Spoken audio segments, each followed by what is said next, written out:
Ito po ang ating mga reklamo sa buhay. Kuminsan, nakakapagod ng mabuhay.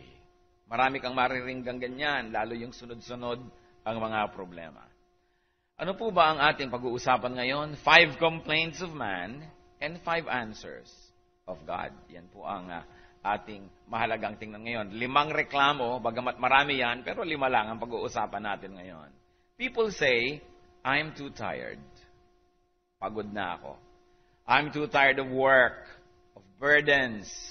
I'm too tired of heartaches and difficulties, of pain and sorrow, of frustrations and rejection, of want or poverty. I'm too tired of sickness. Pagod na akong mahirapan, lagi na lang kapusin, etc., etc. But you know what God or what the Bible says?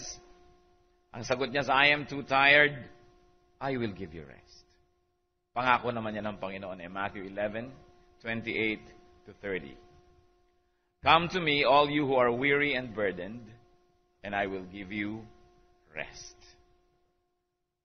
Take my yoke upon you and learn from me, for I am gentle and humble in heart, and you will find rest for your souls. For my yoke is easy, and my burden is light. Yan ang pangako ng Panginoon. Lumapit kayo sa akin, kayo mga napapagod, kayo mga nabibigat ang lubha, at kayo aking pagpapahingahin. At sabi niya, isuot niyo ang aking pamatok. Alam niyo po yung pamatok na isinusuot sa batok ng mga kabayo, ng mga baka, ng mga kalabaw para hilahin nila yung kung anumang dapat nilang hilahin.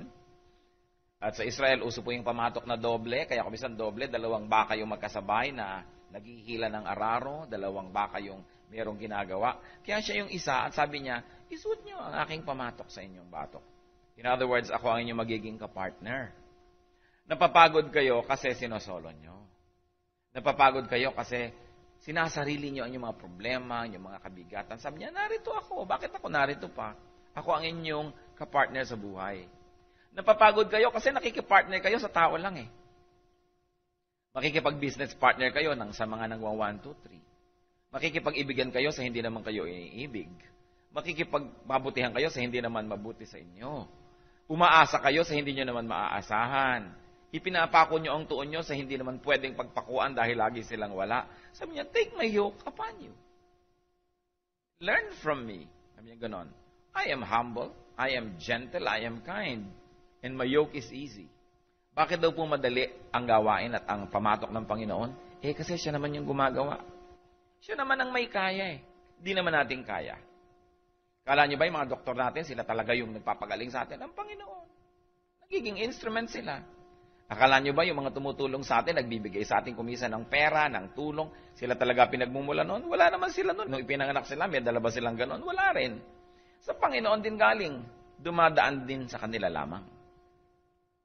Kumisan bumibigat ang mga suliranin natin, bumibigat ang buhay, kasi nalilimutan natin na meron tayo dapat katuwang.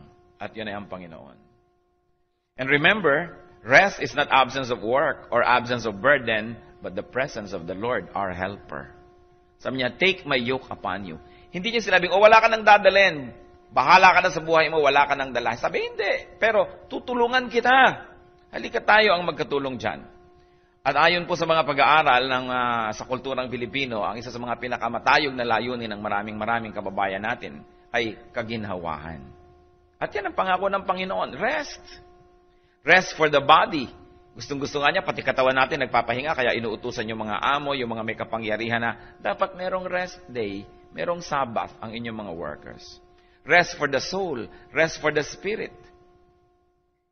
Paano po, inis na ako, galit na ako sa mga may atraso sa akin. Alam niyo po, ang itinuturo ng Panginoon na paraan na magpapahinga dyan, magpatawad. Magpatawad ka na lang, dinapahinga ka. Kasi kaya hindi ka pa napapahinga, hindi ka pa nagpapatawad. Kasi po yung pagpapatawad, one way. Hindi nyo kailangan ng consent nila, hindi nyo kailangan ng pagbayag nila o cooperation nila. It's all in your heart. So if you give it, tapos na. Napahinga na kayo. Kaya yung mga kumisan, may sama pa tayo ng loob, galit pa tayo sa ating kapwa. Kasi ang totoo nun, hindi pa lang kasi tayo nagpapatawad. So hindi sila sisisihin natin. At talaga ilalagay nyo sa kapwa ang inyong ikabubuti. Sa dami ng masama sa mundo, hindi kayo marunong magpatawad, logi kayo, lagi kayong nagalit. Kaya dala-dala nyo sa inyong kamay ang susi ng inyong kapayapaan. Magpatawad. Hindi nyo kailangan ng cooperation ng mga masasama sa paligid, ng mga nagkakamali. On your own, you can do it by yourself. Sabi nyo, mahirap magpatawad. Totoo, pero mas mahirap din namang hindi magpatawad eh. Mahirap din lang pareho. Magpatawad ka na, napahinga ka pa. In forgetting, we have to learn to forget. Kaya sabi sa Bible, love keeps no record of wrongs. When we keep records of wrongs, we don't get rested. Kaya yung mga halimbawa, sasabihin nyo, hindi, napatawad na kita, pero galit ka pa rin dito sa puso mo. Hindi ka pa totoo nagpapatawad. Baka it's a delusion. It is a lie. Rest. Kung pagod na kayo, God promises rest. Kaya kuminsan, kahit yung mga taong hyperactive, nagkakaroon na tuloy ng sakit para mapahiga ang katawan, maubligang magpahinga. Kasi talagang pahinga ang kailangan ng ating sistema. Katawan, puso, isip. Kung may mga napapagod na, hindi ninyo kapartner ang Diyos kung sobra kayong pagod. Kasi kung kapartner natin siya, meron tayo na pagsusumbungan, nadadaingan, nasasabihan, may nagbibigay sa atin ng pahinga, ng comfort, ng inspirasyon, ng strength. That's why the Lord says, I am just here, a prayer away. Ano pa po ibang reklamo ng mga taong napapagod sa buhay? I'm tired of serving people. I'm tired of serving my relatives, my friends, my amo. I'm tired of serving everybody around me. Pagod na ako. Wala nang ginawa ang mga tao kundi pagurin ako. Alam niyo po ang sagot ng Panginoon dyan? Pagod ka na in serving people? Serve me. Colossians 3:23 and 24. Whatever you do, work at it with all your heart as working for the Lord, not for men. Since you know that you will receive an inheritance from the Lord as a reward, it is the Lord Christ you are serving. Sasabihin natin, ibig mo sabihin, yung nag-aalaga ako ng nanay ko na pagkasungit-sungit, inaalagaan mo na nga, pinapagalitan ka pa. I'm serving the Lord. Yes. Kasi ang sabi ng Panginoon, whatever you do to the least of this, you do to me. Nilikha ng Diyos ang lahat ng tao, mahal niya ang lahat ng tao. Sino mang naglilingkod sa mga tao na yon ay parang ang Panginoon rin ang pinaglilingkuran. At sino man ang sumasakit sa mga taong yon, ang gumagawa ng masama sa kanila, ang Panginoon din ang ginagawa ng masama. Kasi ang Panginoon ang magulang nating lahat. Di ba't pag may anak kayo, may gumawa ng mabuti sa kanila, parang kayo na rin ang ginawa ng mabuti? Pero pag ginawan sila ng masama, yung anak natin, tayo ang unang-unang nagdaramdam. So ganun ang Panginoon. At lalong-lalo na kung sa ministry, nagsaserve ka, inis na inis ka na, Miss Asheret, sa mga matitigas ang ulong mga members ng church na ayaw sumunod. Naiinis ka na, choir director, sa mga choir members mong hindi makarating-rating sa oras. Nayayabot ka na sa sinaservan mo and everything. Sabi ni Lord, napapagod ka kasi you think that you are serving people eh. Pero i-consider mo, anak, that you are serving me. In other words, ina-appreciate kung ginagawa mo, di ka man nila ina-appreciate.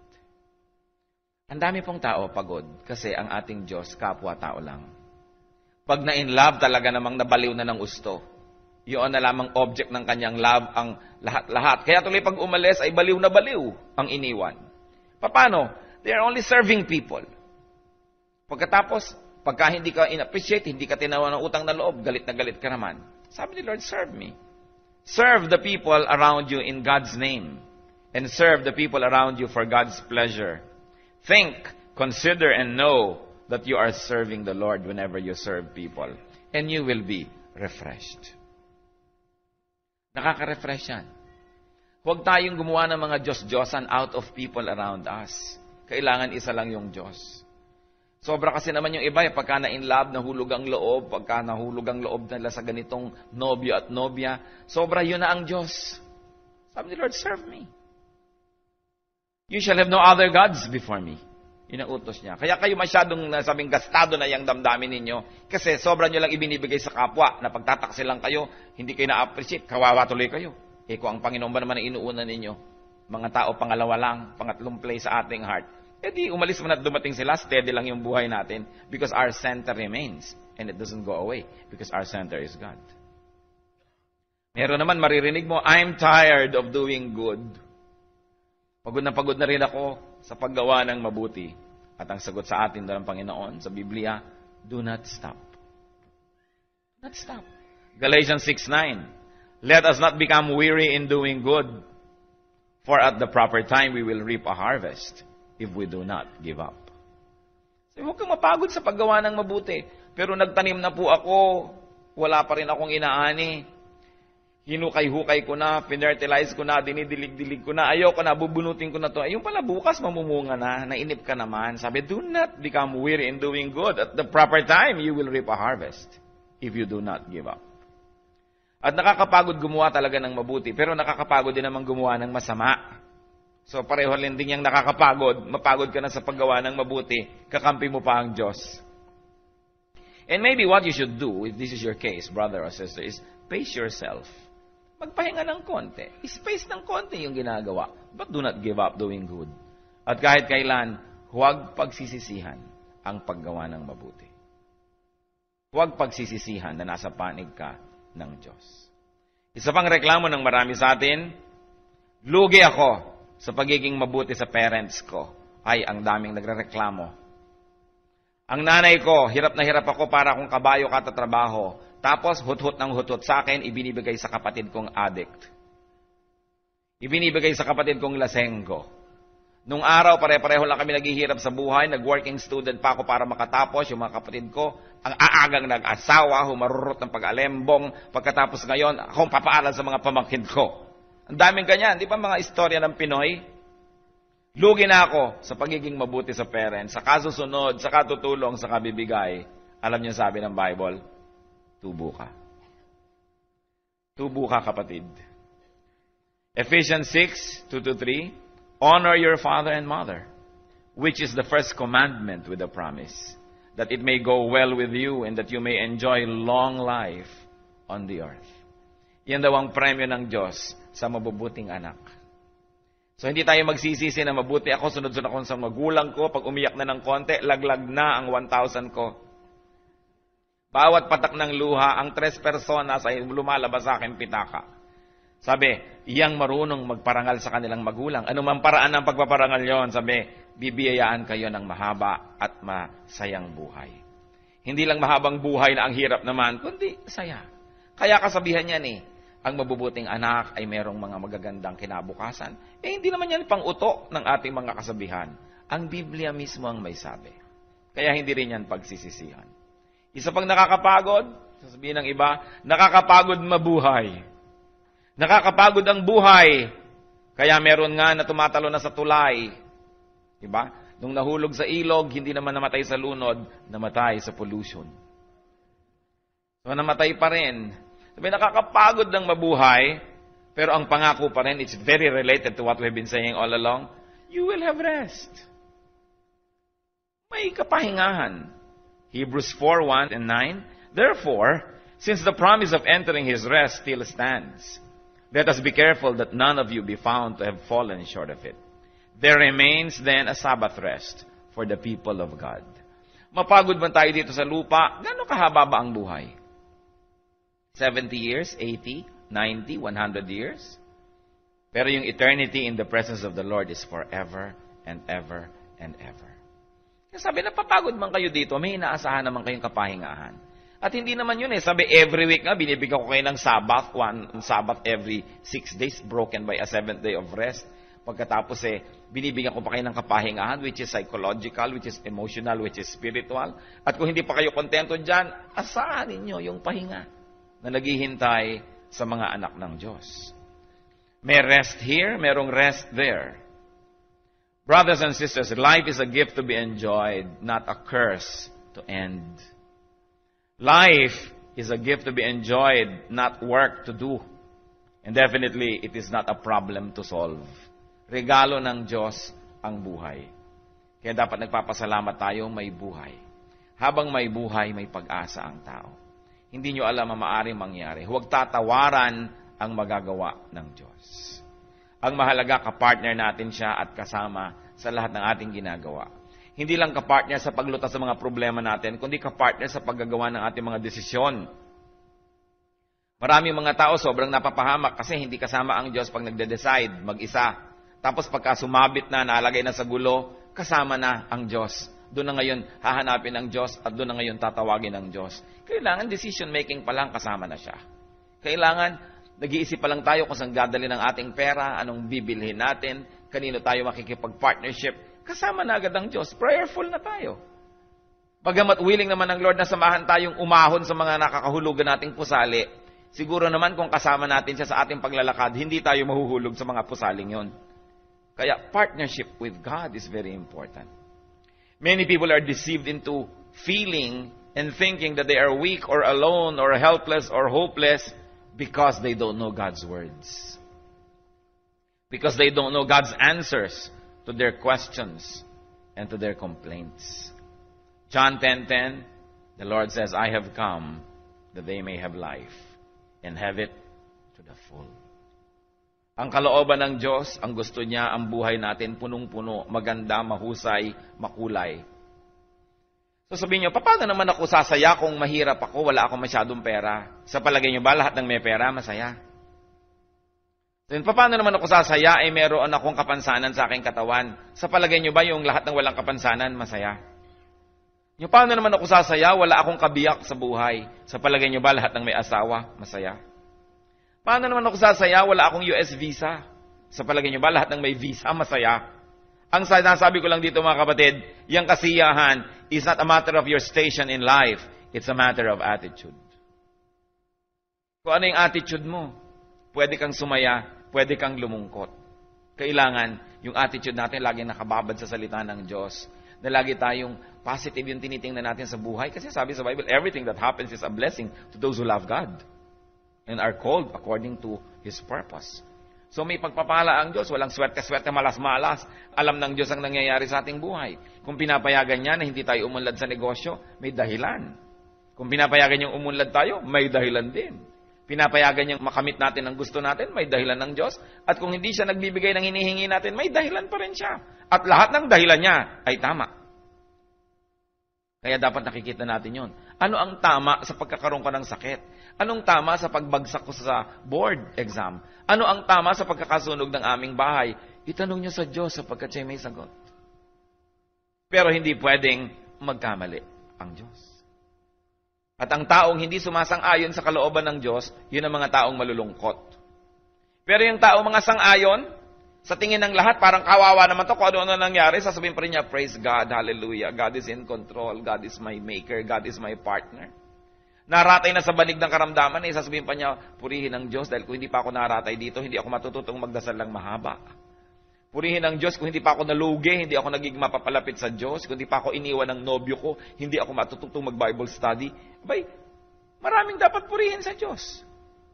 Pero yung mga taong reklamo ng reklamo, kahit marami ng blessings ang dumarating, hindi pa rin nila nakikita kasi binubulag sila ng mga reklamo. It's a matter of attitude. Mga kapatid, kung malungkot kayo sa buhay, 95% ng dahilan, maaaring kayo rin. Pananaw natin sa buhay. Matthew 22 verse 29, Jesus replied, "You are in error because you do not know the scriptures or the power of God." Maraming pagkakamali tayo sapagkat di natin kilala ang Diyos, di natin alam ang kanyang salita, at hindi natin ipinapamuhay ang kanyang katuruan. Ano ang solusyon kung nabibigatan sa buhay? Knowledge of Scripture, knowledge of God, because it will set us free from all the lies that Satan likes us to believe in. Satan is a liar and he is the father of lies.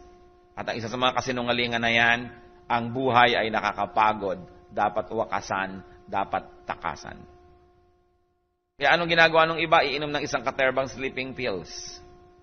Meron lang tamang oras ng tulog at may tamang oras na gising tayo para ma-appreciate natin ang araw, ang buwan, ang buhay, tapos tutulugin mo lang. Lalasingin mo ang iyong utak para hindi mo malaman ang nangyayari sa planeta. Babangagin mo ang iyong utak, magda-drugs ka para 3 araw kang gising, tapos biglang 3 araw kang tulog. Hindi tayo kasabay sa rhythm ng mundo na nilikha ng Panginoon. Marami, hindi nila na-appreciate ang pang-araw-araw na buhay na ibinibigay ng Panginoon kasi tinatakasan. Umagang-umaga pa lang naglalasing na para malasing na ang utak. Tinatakasan ang mundo. Life is not a prison to escape from. It is a garden to enjoy. But you've got to open your eyes to the beauty of life. Kahit pa nga marami tayong mga pangangailangan kumisang hindi natutugon. At kung gano'n nga ang nangyayari, dapat pa rin tayo magtanong, Bakit ang hirap-hirap ko? Gusto ba ako ng Diyos na maging mahirap? Ano ang mali sa ginagawa ko, sa pamantayan ko sa buhay, sa estilo ko sa buhay? Bakit puro na lang hirap? Kasi alangan namang nilikha ako ng Diyos para paghirapin. It is important to know God. At sa Isaiah 8:19, should not a people inquire of their God? Meron tayong tanong, lumapit sa Diyos. Meron tayong mga duda, sa Diyos tayo magtapat. Sa Diyos tayo lumapit. Sa Kanya tayo humingi ng mga kasagutan. May layunin, may misyon, may ganda ang buhay. Huwag nating payagan na yung kapangitan na ugali ng ating kapwa ay magtakip sa ating mata para mabulag tayo sa ganda ng buhay. When people live together, some will smile and some will frown. But you need not mind them. Travel on as best as you can. Take people as you find them. At huwag niyong gawin ang buhay niyo na reformatory institution ng planeta na lahat ng tao sa paligid gusto niyong baguhin. Ang una muna ay magpabago tayo sa Diyos, baguhin natin ating sarili sa tulong ng Diyos, at kung magkakaroon tayo ng positive influence sa ating kapwa, mabuti. Pero higit lalong sumasaya tayo kung ang pinag-aaralan natin is to accept people rather than to change them. Because to change people, you have to change what? How many billion people on the planet? How many people around us must you change? And then look around you, face the mirror and say, ang sarili ko ba, nabago ko na talaga? Kung hindi pa, paano nyo naman aambisyoning baguhin ang inyong kapaligiran at ang inyong kapwa? Kaya yung marunong tumanggap sa kapwa, yun ang sumasaya. Yung bang, talagang ganyan na nga yung nanay ko, kung magbabago, mabuti, kung hindi, andyan na yan, appreciate na lang kung ano yung mabuti. Ganyan na talaga yung asawa ko, ganyan na talaga yung kapitbahay ko, yung biyanan ko, sige, tanggapin na lang. Kasi kung lagi ka na lang magrereklamo tungkol sa hindi niya ikinasusunod sa kagustuhan mo, hindi ka mauubusan, kapatid, ng irereklamo sa buhay. Kaya yung marunong magpatawad at marunong tumanggap sa kapwa, yun ang mga taong gumagaan ang dibdib. Yun ang gumagaan ang buhay. Sapagkat kung susuriin, ang pinakamabibigat na dala ng tao ay yung unhappiness about other people around them na hindi nila ma-accept, at saka yung lack of forgiveness for all the errors that people have done against them. Yung dalawa lang na yun, ang tanggalin nyo sa inyong buhay, gagaan ang lahat. At yung biglang black and white yung buhay, magiging, colored pala ang mundo. Makakakita ka ng kagandahan sa sunrise and sa sunset. Ma-appreciate mo ang ulan. Baka nga pati baha, magandahan ka na rin. Walang imposible sa mga tao na ang puso ay malapit sa Diyos. Do not expect too much from people. Do not. You will only bound to be disappointed. And do not depend on others for your well-being, for your happiness, and for your security. Yung kantang, Learning to Love Yourself is the Greatest Love of All, merong kahit man lang konting katotohanan yun. Na kailangan marunong kang mahalin ang iyong sarili. Huwag mong iasa sa iba na mahalin ka. Nagtatampo ka, hindi ka inaabutan ng kape, magtimpla ka. Nagtatampo ka, hindi ka pinadala ng bulaklak, bumili ka ng bulaklak at ibigay mo sa sarili mo. Treat yourself well. Kaya yung mga iba matatampuhin, kasi inaasahan nila maaalala ng iba birthday nila, hindi nila naalala. Textan mo sarili mo, kaya dapat dalawa ang cellphone nyo. Text ka ng text sa sarili mo, hello, I miss you, kumusta ka na? Be good to yourself. Yung iba, bakit ganyan ang itsura mo?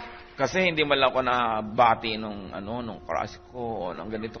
Di batiin mong sarili mo. Alam nyo yung tao, pag inaasa nyo sa iba ang inyong kaligayahan, lulungkot lang kayo. Lulungkot lang kayo. Kaya, mahalin ang sarili, hindi yun masama. Kasi pag hindi nyo minahal ang sarili nyo, paano kayo magmamahal ng iba? You cannot give what you do not have. So, mahalin ang sarili. Be good to yourself. Yung iba, kaya ayun, bakit ito naglalakad sa tabi ng dagat at gustong tumalon? Kasi yung lifetime savings, itinakbo ng boyfriend. Bakit mo binigay? Diba? Konti-konti lang, huwag mong ibibigay ang lahat-lahat. Lalo, boyfriend mo pa lang, ano ba? Kaya kawawa naman. Ito, nagpakatipid-tipid, nagpakahirap-hirap. Maraming mga magulang. O bakit bigong-bigo 90 anyos, 85 anyos, puro kapaitan. Sabi, paano? Lahat-lahat ibinigay ko sa anak ko. Lahat, hindi ako kumain ng masarap. Kami mag-asawa, lahat ibinigay namin. Pinag-aral namin sa mahal na school. Pinakasal namin na maganda. Tapos ayan ngayon, hindi mo lang kami maalala. Ba't niya ibinigay lahat? Kasi, mga magulang marunong di kayo dapat mag-enjoy sa sarili. Hindi yung makikita mo sa probinsya, walang kinakain kundi mga talbos-talbos. Pagdating ng anak, pagka-semestral break, inipon na lahat, ibinigay lahat. Hindi masama. But you've got to learn to save for yourself. At lalo kayo, kung mga bago pa lang kayong parents, kumuha kayo ng mga insurance, mag-save kayo. Huwag niyong iasa ang pagtanda niyo sa inyong mga anak.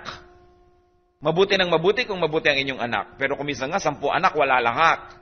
Nasa abroad din lahat, wala ka rin kasama sa buhay. Kung minsan naman, ang bubuti ng anak mo, naman mga impacting ang iyong mga manugang.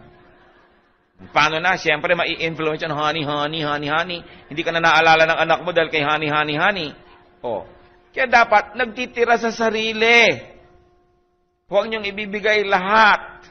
Huwag niyong iaasa sa iba ang inyong kakanin o ihihinga o hihigan. Dahil pag hindi kayo inalala, paano? Di kawawa kayo?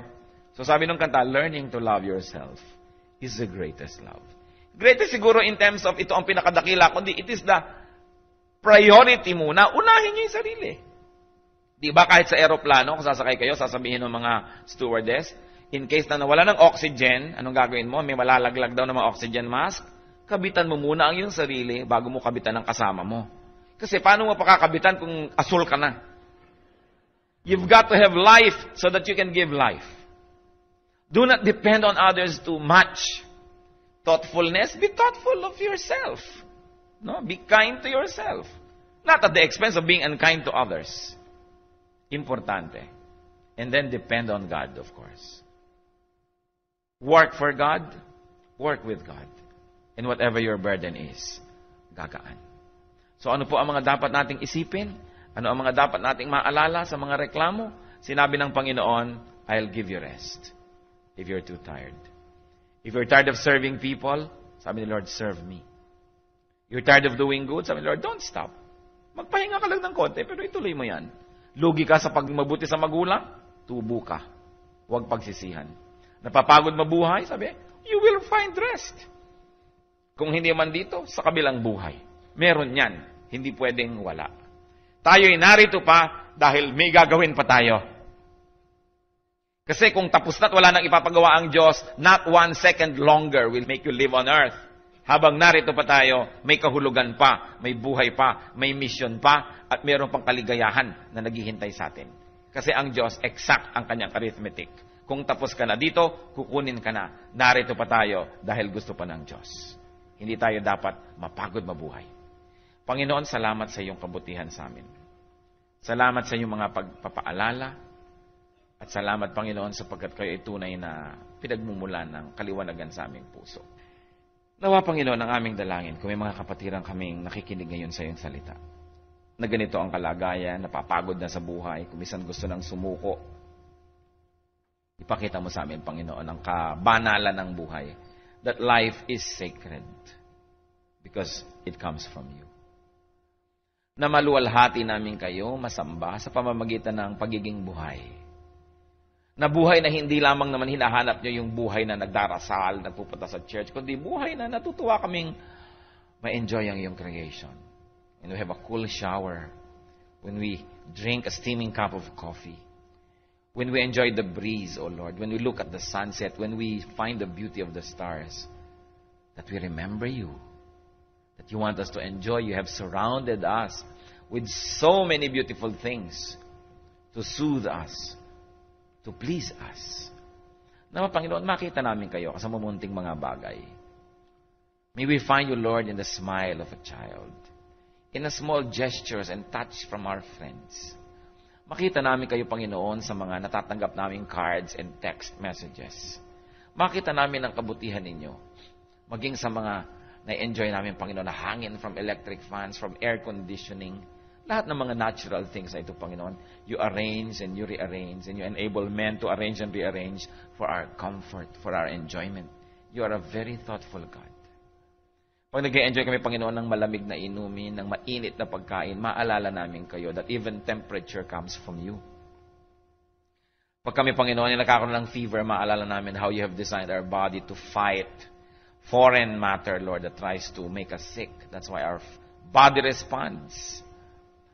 Pagka nasusugatan kami, Lord, at nag-aampat yung dugo, Lord. When our blood stops flowing because of the mechanisms that you have given our body, maalala namin kayo.